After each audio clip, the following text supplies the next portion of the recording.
Sveiki, šiandien KSPVM TV yra rodoma, kaip mokykloje yra įkūriamas naujas skaitytojų klubas, jo įkūrėja mokytoja Žydrė. Norėtume jūs paklausti, kaip kilo idėja įkurti šį klubą? Oi, net nežinau iš tikrųjų. Galbūt kilo idėja nuo šito pirmojo žmogučio sutikto, kuri iš tikrųjų mielai dalinosi perskaitytų knygų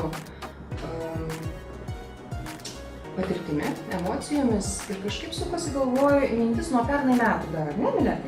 Sukosi mintis, ką tokio sugalvoti įdomaus ir gero, kaip suburti jaunimą, iš tikrųjų, kad galėtume kultūringai, intelektualiai bendrauti.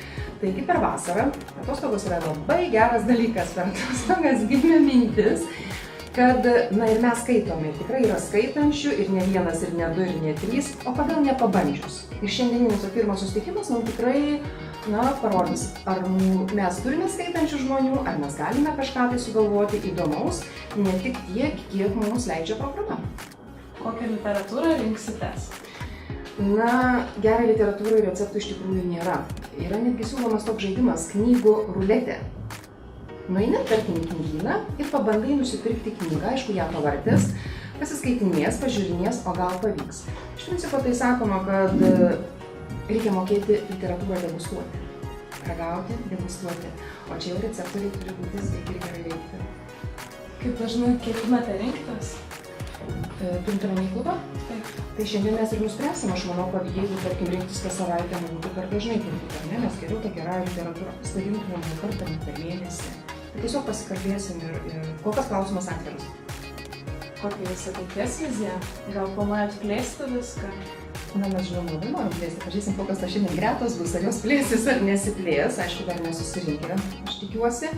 O šiaip mes kalbėjome ryte, ar ne? Mes sakėm, neapsiribosime knygų skaitomis. Ir esam numatę tam tikrų akcijų, šiandien vėlgi svarstysime ir kalbėsime. Išveiksime, ar mums pavyks, ar ne? Kaip girdėjau, ketinate kviestis įvairių rašytojų, rytoj pirmasis bandymas? Taip, pasėdi mokytoja Vilija, jinai yra suorganizavusi. Rytoj kaip tik bus pirmas susitikimas ir yra pakviesta rašytoja.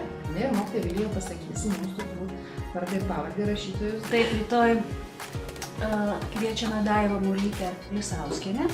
Tai yra Klaipėdos krašto rašytoja, tai yra Lietuvos rašytojų sąjungos narė. Ir kadangi vyksta Klaipėdos mieste ir apskritai tokie renginiai pavadinimu prozos skaitymai rudenį, tai mes kaip ir kiekvienais metais organizuojame susitikimus su rašytojais ir rytoj kviečiam visus. Tai kokias knygas jūs lygiuojatės? Aš kaip neseniai, galima sakyti, pradėjau skaityti knygas, nes iš tikrųjų radau tą malonumą skaityti dar visai neseniai. Iš tikrųjų mane traukia skaityti grožinę literatūrą, fantastika, kaip galima sakyti, žiūrėjimas į priekį knygoje, kaip yra numanoma, kas gali vykti ateityje ir panašiai. Arba požiūris atgal, kaip dabar pristatysiu knygą, kuri bus apie neandertaliečius ir apie urvinių žmonių gyvenimą. Taigi iš tikrųjų labai įdomu patirti tą gyvenimą, kuris buvo prieš tai arba gal tik tais bus. O jūs? Man labiausiai patinka visą laiką psichologinio žanro knygos. Galbūt šiek tiek nuotykiai, bet psichologija ir mokslinės knygos pagrinde. Koks knygos variantas priimtinesnis, ar popierinis, ar kompiuterinis? Žinoma, tik popierinis. Pritariu, tik popierinis. Tai ačiū už atsakymus. Šiandien į mokyklą atvyksta rašytoja Dailė Molytė. Šiandien ją ir kalbinsime. Sveiki, norėtumėte, kad prisistatytumėte, kas jūs, kokius leidinius rašote? Labadiena. Esu Daiva Molytė Lukauskienė, baigusi Dailės akademiją, Lietuvos rašytojų sąjungos narė, poetė. Išleidau 4 eilėraščių knygas. Natiurmortas Gudobelės šaka, Baltas kvadratas juodame fone, lietuvių rusų kalbomis persodintos gėlės ir Baltojo kiro giesmynė. Šioms knygoms iliustracijas taip pat sukūriau pati. Mano moto ar paieškų tema tai yra grafinė poezijos išraiška, tai yra žodžio ir vaizdo sintezė. Jūsų kūriniai yra abstrakciniai?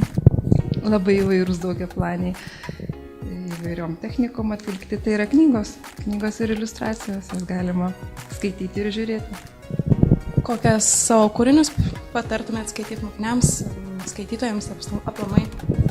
Manau, kad kiekvieną autorių skaitytojas suranda pats. Rekomenduoti. Nežinau, ieškokit ir rasit. Ką palinkėtumėt skaitytojams? Skaityti geras knygas. Ačiū. Tai šiandien tiek. Klaipėdos verslo paslaugų mokykloje. Laukite tolesnių reportažų.